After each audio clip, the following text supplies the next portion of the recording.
All right, everyone. What is up? What is up? Welcome back to another Saturday personal development support group related to all things healing, recovery, transformation, personal development, communication, mindset growth with your host, Param. We do this pretty much each and every single Saturday. I'll be here again next Saturday. There are some disruptions due to travel or pickleball obligations or outside issues, but for the most part, you can count on me to be here. There's about 4 years worth of evidence that I've been here on a very frequent basis on these Saturdays, and there's really nothing else I'd rather do right now. And hopefully the time you spend with me today is going to add some value to your life and to your recovery and to your healing process. So a couple things about myself while we wait for people to come in. My name is Param. I have a master's degree in marriage and family therapy with an emphasis in child development. I am a licensed advanced alcohol and drug counselor. I am a faculty member at Saddleback Community College, a local community college in Orange County, California, teaching in the health and human sciences department.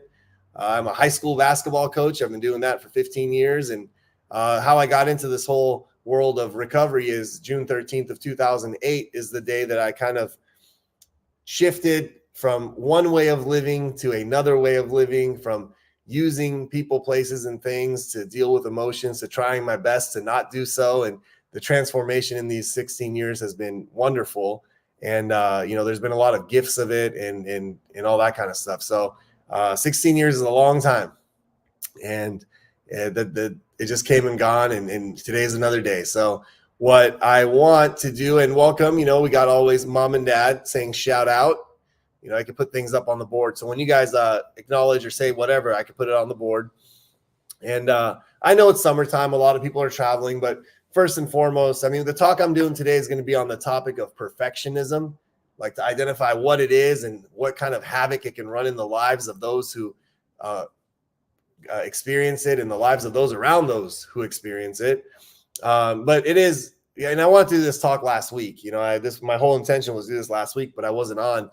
So tomorrow is also Father's Day. So I just wanted to not be tone deaf and to be able to acknowledge a pretty important day of the year because, Father's Day is a day that, it's big for me because, my dad's watching this right now and he's done a wonderful job of fulfilling the role and the duty and the responsibilities of what a father actually, does, because anyone can be a dad, right? You can, as long as you're able to create something through a certain act that turns into a baby. Hey, you became a dad, but to become a father, it's a little bit deeper experience, to become a father that's present, that's available, that's, compassionate, that's caring, that's resilient, that doesn't give up, that believes in you when you don't believe in yourself. There's a lot of components there that being a father actually captures and represents. And for those of you who are like myself, fortunate enough to have a father in your life, make sure you give a little special shout out to your dad today. And for those of you who maybe had a wonderful father in your life that has passed away, like my grandparents, make sure you take a moment in time to look up at the skies or look at the nature and just say, hey, thank you for those good times. And you know what, for those of you who didn't have a father in your life and you struggled with that lack of, male figure in your life, first of all, my heart goes out to you. Second of all, I hope that you've been able to find other people in your life that potentially have been able to fill that role, because it doesn't always have to be a biological parent, to be honest with you. Some of the greatest mothers and fathers of the world might not even be ones that are someone's mom and dad, and sometimes when people teach us what not to do, they also teach us what to do. And so hopefully you're able to, if you come from that type of challenge, hopefully you're able to look at it and say, I don't want to do this in someone else's life. And you break these multi-generational patterns of discomfort and multi-generational patterns of, dysfunction. So all that being said, what's up, everyone? Jada June, that one crazy girl, R. Montgomery. I don't know who you guys are, but you know what? You're welcome here, and I hope you find something from this channel. So let's get into it. Today, we are talking about this thing called perfectionism. What is it? And what we can do about it, okay? So perfectionism is primarily driven by internal pressures. So people that are perfectionists, It has a lot to do with their internal pressures. Where do they put these pressures on? Because at the root of it, they're terrified of criticism, of failure, and they do whatever they have to do to avoid the experience of negative emotions. Okay. So, or perceived or real negative emotions. And what this does is it makes you think that you must be perfect, because if you're perfect, then you won't experience those negative feelings. No one's going to criticize you. No one's going to tell you that you're bad. So perfectionism becomes the way that you cope with avoiding those. And what this does, unfortunately, it keeps you in this chronic and perpetual cycle of shame, of guilt, and feeling inadequate in life. Okay. So those of you, and what's up, everyone saying hi right here. We got Kelsey's Adventures. We got Beta. Everyone else that said hi, welcome. So now it's okay. We're watching an individual that potentially has some issues with perfectionism, and they know they do because there's a certain feel and vibe that comes with it. And what's the cost of that? How does that impact the person? Well, perfectionism can impact a person in two different ways. Number one, what's up, Sophia? Just saying hi. Number one, it can impact somebody in mental health through things like anxiety disorders. You're constantly feeling on edge and anxious about, not meeting the bar. It can cause social anxiety. For those of you who identify with, you have a social interaction with someone, and if it's not perfect, afterwards you ruminate on it and you think about it and you say, God, why did I say that? I'm so stupid. I should have done this. I should have done that. Or constantly you're just thinking of what you're going to say and you don't even say anything at all. The mental health component of depression is really big with people with perfectionism, because later we'll discuss how they oftentimes identify their self-worth with what they do and what they accomplish. So if they don't accomplish anything, or if they do something bad, they start to think that I'm bad, which if you think you're bad, my friends, you're going to start to feel pretty down, ultimately leading to depression. People that have perfectionism significantly struggle with things like addictions, with things like eating disorders, potentially things like body dysmorphia. They have a plethora of other symptoms that happen as a result of those. And those are like the mental health challenges that are related to perfectionism. Well, there's also physiological effects. And what are those physiological effects? Gastrointestinal problems. People that are perfectionists always have stomach aches. And I know this firsthand. My mom's watching this. She can validate. When I was a kid, I think I had a stomach ache every single day because I had so much pressure on myself to go be perfect, like hard knots in the stomach. People that are perfectionists have chronic fatigue because their mind is always ruminating. They're having problems sleeping, and it's a challenge. It really is, because that chronic fatigue is going to lead to other things, secondary things, potentially weakened immune systems, which lead to autoimmune diseases. People that have perfectionism challenges also struggle with hypertension. They're always stressed out. Their blood pressure is high. If that happens, you're potentially going to lead to other things like what? Cardiovascular disease. So I want you to know that it's not just some migraines. Oh my God, the thumping pain behind the head because of that pressure that people put on themselves. So yeah, good morning, everyone saying hi over there. So now I want to tell you how some of these things manifest. So if you know you're a perfectionist, I'm pretty much going to be sharing your life story. And if you don't think you are, or you don't know you are, I'm going to share some symptoms of it. And you can say, well, hey, I checked this box or not that box. So the first one I got here is people that are perfectionists have a big challenge with self-criticism. Okay. And where does that come from? So for example, if I do something and I say, man, that wasn't good enough. Or if I do something and say, I could have done better. Or if I do something and I say, I'm horrible at this. If I'm criticizing myself, where does that come from? The first sign is oftentimes those who struggle with perfectionism potentially have had a parent, a caregiver, someone in their world growing up that was very critical of them, critical of their choices, critical of their performance, critical of even the way that they fix their hair or they dress their clothes. That everything they did was like, why are you doing that? Why are you doing that? How did you do that? Why? It's just so nagging and constant. And if you're constantly being criticized for being yourself, being authentic, being yourself, guess what that person is going to do? At one point, they're going to stop being themselves because they feel like they need to meet that expectation. They become super resentful. And then they say, okay, for me to be accepted by my world, I must be a certain way. And what happens is that critical voice of someone else later on in life becomes their own inner critic. It becomes your own critical voice that just haunts you, that tells you what you're doing isn't good enough, that tells you how you look isn't good enough, that tells you the way you're living your life isn't good enough. Then it gets so critical, it tells you you're not a good person, tells you you don't deserve things like love and happiness. And people that identify with perfectionism, they also, the problem is they're critical of other people. So what happens, what was done to them, now they're doing to themselves and other people, and the cycle continues. There's a lot of clients that I've worked with over the years would say, like, my mom or my dad was so critical of me, and now I have my own children and I'm super critical of them, and I don't like it. I don't want to do it. I just don't know what happens. Is because they never healed from that. So if you don't heal from it, you can't move from it. And hurt people. So that's how cycles continue. The next one that we have here is people that struggle with perfectionism. They hold themselves at a higher standards than they hold other people, or they look at themselves at a higher standard. So what does that look like? See, it's okay for that person to do it. It's okay for that person to make a mistake. It's okay for that person to get the C. It's okay for that person to look a certain way, but I can't do that. I know better than that. I shouldn't say that. I know better than that. I can't get a C. I need to get an A. I can't look like that. I have to look better.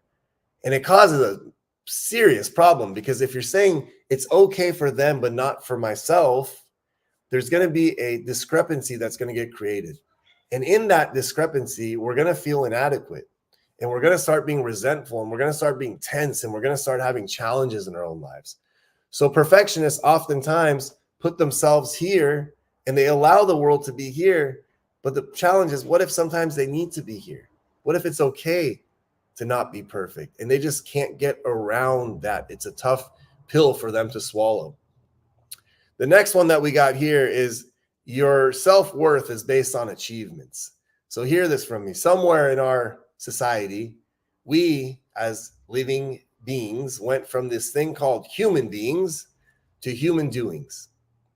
See, at some point it was okay just to be yourself. But then we started to identify with the things we do. The self-worth we get is from the things that we do, the things that we accomplish, the achievements that we have. When you meet somebody, you say, hey, tell me about you. First thing they do is they tell you about what they do. Not who they are, but what they do. And perfectionists think that because they have this low self-esteem and low self-worth, that by achieving more and doing more and accomplishing more, then all of a sudden they're going to be more important. They're going to be more valuable. They're going to be more likable. They're going to avoid negative feelings and criticism and all that stuff. Well, on some level, it's okay because it strives you to succeed. But on another level, it's going to lead you to burnout. It's going to lead you to serious challenges, because what if you don't succeed at everything you do? What if you fail? Can you handle the psychological, emotional feeling that comes with that? And, oftentimes people that have this perfectionism complex in this regard, that identify with their achievements, they become significant workaholics. People that just do. And the challenge with that one is workaholism is one of those addictions that society will pat you on the back for it. They'll tell you that you're being a good worker, a good human, a good member of society. And, you ask the family members of that workaholic, and they're like, yeah, the parent's absent. They're never around. They don't even care about us. So are you really being successful by doing that? Good question to ask. If anybody wants to stop me in the middle of my ramble, feel free to. You can ask questions. This is very interactive. The next one that we have here is people that are perfectionists. They either over procrastinate, or when they start things, it's really, really hard for them to finish it. So why would a perfectionist over procrastinate? So someone might say, well, if you're a perfectionist, you know how to do it and you're going to do it well. No, they avoid doing it so much because remember, at the root of it, they're trying to avoid failure. So the thought of starting something, if there is a possibility that it may lead to failure, they're going to find all reasons and excuses not to do it. It's an avoidance pattern. Okay. An avoidance pattern that is avoiding what? Perceived and real negative emotions. So when that person needs to do a task, they'll procrastinate. And then the last minute comes around and, they'll get it done, because we all have heard the quote, thank God for the last minute, because without it, I'd get nothing done in life.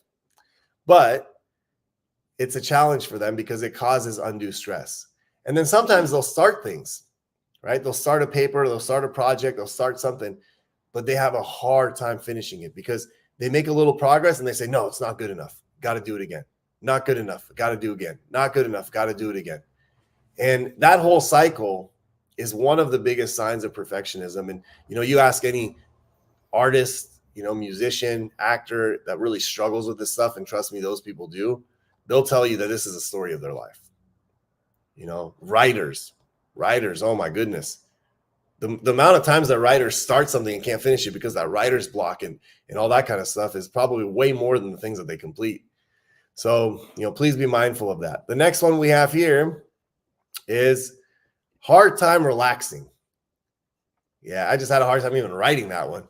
It's people that are perfectionists really can't relax.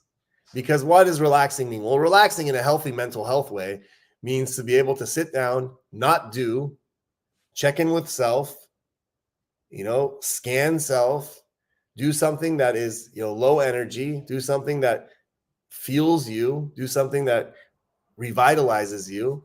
But here's the thing, for perfectionists, if they say, well, if I don't do anything, that means I'm not doing anything. And remember, they associate what they do with success. So if sitting down and not doing and relaxing makes them feel like a failure, guess what they're going to do? They're not going to sit down. So one thing I had to do, because this is my biggest hiccup in life, I genuinely don't know how to relax. So what I had to do was say, when I sit down to do recovery stuff, let's say for my body or relaxation, I have to associate it with some type of outcome that I'm getting from it. The outcome has to be like something really, really good. So for example, let's say I'm doing 45 minutes of recovery work for my muscles, my hamstrings. So I have to lay there and just like relax. I'm saying, okay, well, this relaxation is going to help me do more later on. So I'm still not fully there yet, just to relax, but at least I've learned how to find ways to connect that relaxation to something that's going to benefit the next thing I have to do. I know I'm a work in progress, but it's okay. The next one they have is persistent thoughts of not being good enough. This one's sad. This is the one that leads to serious mental health problems, serious maladaptive behaviors. This is the one that leads to things like substance abuse and body dysmorphia and eating disorders. This is the one that leads to depression and sometimes, believe it or not, suicidal ideation. See, a perfectionist has a tape in their head, and that tape in their head is very critical, as we shared. Now, when the person starts to make mistakes and when the person starts to, not meet their own expectations and feel like they're a failure, that tape starts to get louder. It tells them things like, you're never going to be able to do it. You're not smart enough. Who do you think you are? You're not a good person. You don't deserve love. And when a person's hearing all of those things, and I'm not talking about outside voices, I'm not talking about, some other voice in their head. It's their own voice. It's starting to say these things to them in a very pervasive and loud manner. And it's saying it, and it's saying it, and it's saying it. And when you're hearing those things, your actions that you're going to take are not going to be like congruent with succeeding in life. Like if you tell yourself that you're not a good person, or you're stupid, or you don't deserve love, do you really think that you're going to go and live a life that's meaningful and full of connections and empathy and love? No. And when that happens, your world starts to get more painful, right? The world of someone who has those internal thoughts becomes painful. And the thoughts keep getting louder. And guess what they do? They have to do whatever they can to quiet it, to numb it out, to escape from it. And they'll grab a magic potion. I mean, this is green tea, but imagine this is, some bottle of whiskey, and they'll drink it. And all of a sudden, all that voice, all that noise goes away. And they're like, oh, thank God. And if it's not substances, maybe they eat a significant amount of food and it just puts them in a food coma. Maybe they go spend a significant amount of money and they just, get that dopamine release. Maybe they engage in certain maladaptive ways and they feel good, just to quiet that mind and just to quiet those persistent thoughts. But here's the challenge. When you wake up or that stuff wears off. Your life hasn't changed. Your expectations are the same. Your operations, the mode of operation is the same. What's going to happen again? They're all going to come back, and this time roaring with thunder, even louder than before. So, my heart goes out to people that experience that. I've been there in my life, and it's brutal, man. It really is. Tracy, good afternoon from Toronto. I like that. I like when we have international callers in. Love and appreciate Canadian friends from above. So the next one that we have here is everything is all or nothing. Perfectionists. So all or nothing thinking, first of all, let's do some education, is a type of a cognitive disorder and a distortion. And what it does is it says either something is good or it's bad. Either it's one or it's two. It's very binary, black or white. There is nothing in between. And on some level, it helps people kind of make decisions in life. However, life is not black and white. Until the day that I learned that I cannot feel good if I live in the black and white, I must learn how to dance in the gray, is the day that I really struggled in life, because it's either a success or failure, a win or a loss. Man, it's not like that. Perfectionists literally think that everything is either at the standard or it's not good enough. There's a quote that I love, and it says, perfect is the enemy of good enough. Perfect is the enemy of good enough. And sometimes, my friends, remember this, that good enough is good enough. The most important thing is not to be perfect or do perfect things. It's just to do your best. Sometimes your best might produce something that's almost perfect. But sometimes your best might just be to not do harm to self and others. Whatever your best is, that's what you're hoping for. That's what you're fighting for. That's what you're reaching for. So now that I've talked about perfectionism, some of the signs and symptoms of it, what I want to do is I want to help you understand, well, what can I do about it? So I'm going to go over a few of these right now. Again, if you have any questions, any feedback, anything you need me to share, just let me know. But the first one is, if you want to know what to do with your perfectionism, is to identify the rules that drive your perfectionism. So you want to close your eyes and take a walk down memory lane and identify when and where you started to think that in order to be good, in order to be loved, in order to, not rock the boat, you must be perfect in life. What was going on back then? How did you come up with this thing? Because, kids, when you look at a kid, it's whole and perfect and complete as it is. But perfectionists believe that they're not. So when did all of it happen? Find the origin, the roots of it. And then think about what rules you created for yourself. The rules of being perfect. The rules about the way that the way you live, the way you work, the way you look. All the rules you created. Who came up with these rules? Are they your rules? Are they your parents' rules? Are they society's rules? You got to identify that. So the goal of the first one is to increase your insight and awareness into the origin, into what you decided to do with it, how you decided to live your life about it. And why is that important? Because it creates something, which is the next one we're going to talk about. It creates expectations. And you want to honestly evaluate your expectations. Like, honestly evaluate your expectations. And why are expectations so important to address and look at? Well, expectations, as William Shakespeare says, are the root of all heartbreak. So when you expect yourself to be a certain way, when you expect yourself to do a certain thing, when you expect yourself to live a certain way, and all of a sudden you don't do that thing, you don't say that thing, you don't live that thing. And if it's an unrealistic expectation, like if it was not real to begin with, and you fall short of that, you're going to feel like a failure, even though you're not. You're going to feel inadequate, even though you're not. You're going to feel like you can't accomplish things, even though you set something for yourself that is unaccomplishable, right? And you want to really honestly evaluate them and find out, are these your expectations or the expectations that others have placed on you? For example, some of you might say, well, hey, you said one of the roots of perfectionism is if I've had a critical parent that was harsh on me. Well, my parents were loving and they weren't critical, so I don't know where my perfectionism comes from.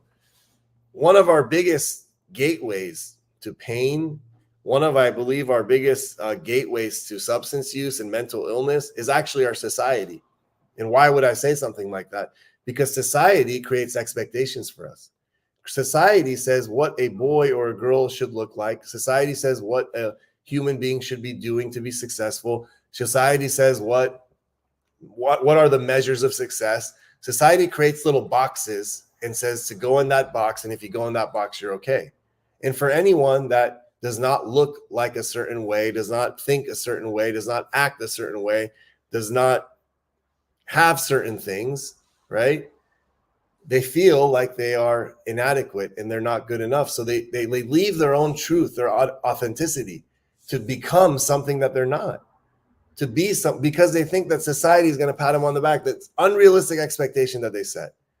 You know, the one I see the most as a therapist with especially young adults is they're all like, let's say they're 27, 28 years old and they're just tormented because they didn't succeed in life. And I say, well, what do you mean by that?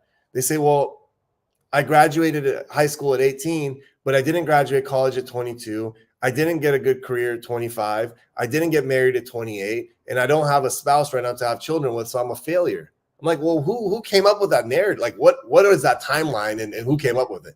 Well, that's the way it's supposed to be. You see, that's expectations that are unrealistic and not even set by self. Who says that you're supposed to meet all those criterias? Check all those boxes during those time frames, because those time frames, they don't even put into consideration the individual and unique life experiences that we all have. Does that put into consideration someone that may have lost their parent at the age of 10, 12 years old and feels lost in life? Does that put into consideration someone that has some serious socioeconomic challenges, cultural challenges, life, health challenges? Like, why do all these people have to have the same timelines in life? And that's where the pain gets created. So, my mom says, why your nickname at kindergarten was Mr. Perfect. It was kindergarten, first grade, second grade, third grade. I legitimately have struggled with being perfect my whole life. And there's been multiple incidences and situations that I have realized that I am not, nor do I have the desire to be. I like to succeed, but I've been okay with not, if that happens. So thank you, Madre, for the reminder. The next one is to acknowledge the cost of it. So if you are a perfectionist and you can acknowledge the cost of it, what I need you to do now is, if you're a perfectionist, you identify with it. What I need you to do now is acknowledge the cost. Does your perfectionism, or has your perfectionism, impacted your mental health? Does it impact the way that you process your emotions or don't process your emotions? Has it caused anxiety in your life? Is it making you depressed in life? Is it making others around you annoyed and frustrated? Are you starting things and not finishing them? Are you avoiding responsibilities because you're afraid of failure? Are you having health condition problems? Are you having gastrointestinal problems? Are you having, migraines and chronic fatigue? And if the answer is yes, right, I want to challenge you to start looking at this. That the reason why you engage in perfectionism and have that thought process is because you're afraid of failure. Well, by holding on to your perfectionism, if you're experiencing all of that, aren't you failing on some level?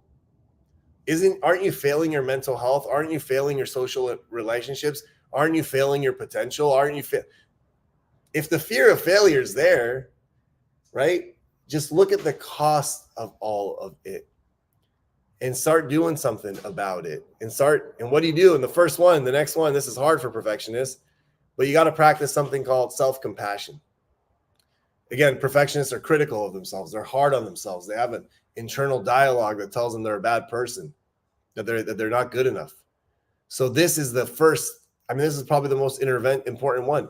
And people, by the way, that are human beings in general, for the most part, man, human beings are good. I don't subscribe to the school of thought that human beings are inherently bad, or people are this and that. I think most people are good, to be honest with you.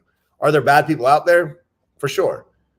But I come across more good ones. And by the way you perceive the world has less to do with the world and more about your perception.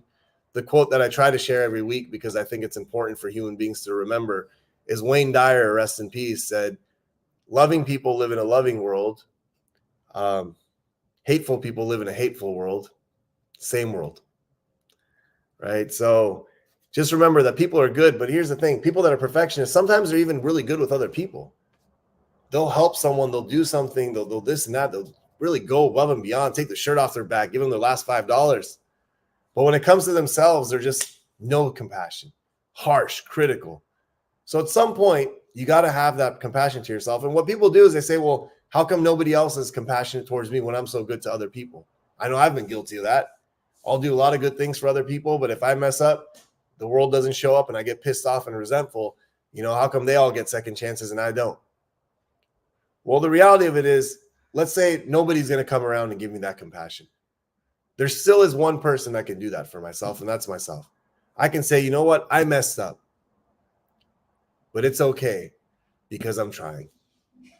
The same way I tell other people that when they mess up, it's okay. Why can't I extend that to myself? Because if I don't, then it's going to be a dark place to be. And that's where a lot of the depression exists. This next one real quick. This is really important for all of us. Reduce social media use. Now, I know we're on social media watching this right now, and I know that it's kind of hypocritical to say that on a platform like this. However, I'm not talking about watching things for education, personal development, for inspiration. I'm not talking about even watching things that make you laugh and fill you with joy. I'm talking about the things that people watch that compare their lives with the lives of other people. I'm talking about people that watch things that make them feel that their life is not as good as somebody else's life. It's like all these influencers online. It's like, this is what I eat in a day to look like this. This is what I work out with to look like this. This is how I shop to look like this. Like that kind of crap that people do.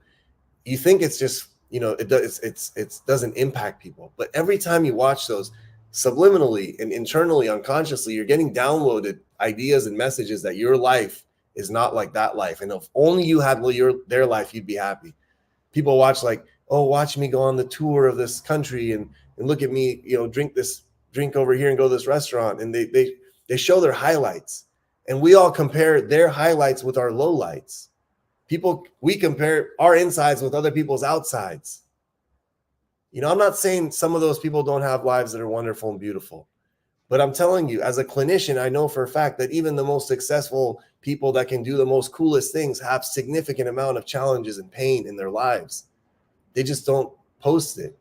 When I was a child before social media, there was a show and I didn't have a bad life, right? Like I had let's call just a healthy, basic, average life. It wasn't like, I wasn't the king of the world and I wasn't struggling in life, right? It was just a normal life experience. When I was a child, I don't know, 8, 9, 10 years old, there was a show with this guy named Robin Leach, and it was called The Lifestyles of the Rich and the Famous. I used to watch that shit and just get depressed. I'm like, man, I'm going back in school to work with my mom in their Toyota Corollas and Camrys, and this guy's going on a mega yacht to south of France. His life is better than mine.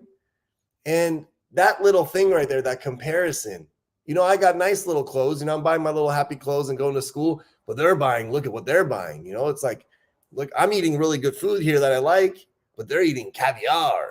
It's like, bro, it's so ridiculous. And now with the way the life is, it's that lifestyles of the rich and famous times 5,000, because it's not just the mega rich they're showing that are celebrities. Anybody can portray any life that they want, so be careful for that, my friends. Please be careful. Aloha from Maui. I like that. Maui check-in. Hopefully you're having fun out there in Maui, my man. And the last one that I have here is something called reach out for support from others. So perfectionism is also very co-occurring with isolation. And because perfectionists don't want to ask for help. You want to know why? Why would a perfectionist ask for help? Well, because they need it. Why don't they ask for help? Because if they ask for help, it shows that they are weak. If they ask for help, it shows that they're not perfect, that there's a chink in the armor. So they go a long time without asking for help until the patterns of avoiding pain become so significant that it jeopardizes, it impacts their mental health through their actions, their behaviors, their processes. And it gets to a point that they got to raise the white flag and say, yo, I cannot do this. So if you struggle with perfectionism, just know that asking for help is the most perfect thing that you can do. How about that? There is nothing more perfect than a perfectionist asking for help, because it's the one thing they need the most to actually be able to start doing some things in their life. Not perfectly, but really good. And So this is a really cool talk. You know, I obviously have a lot of personal experience with this because it's something I struggle with. But in conclusion, I want to say thank you so much for watching this. I also want to, again, I started the talk talking about Father's Day. I want to end it talking about Father's Day. Happy Father's Day to my own father watching this. You know, it was a really beautiful day yesterday, and I look forward to you know, many more Father's Days together. And for everyone else, if you're a father, you know, happy Father's Day to you. And if you lost your father, I hope you find some peace somewhere and be able to have a little, you know, spiritual communication with them. And if you have a good relationship with them, you know, honor it. If you have a bad relationship with them, see what you can learn from it and see what you can do to break those patterns and cycles, because the next generation deserves good fathers and the generation after that deserves good fathers. So who can create those good fathers? The people that are living right now. So I'll leave that up to you guys, how you want to go about it. And all that being said, so I want to see if I can real quick. I don't know if this is going to work on this the way I'm doing it, but I want to see if I can show something. No, it's not going to work. So anyways, love and appreciate all of you. I will see you back next week. I will be here. So have a good one. Peace.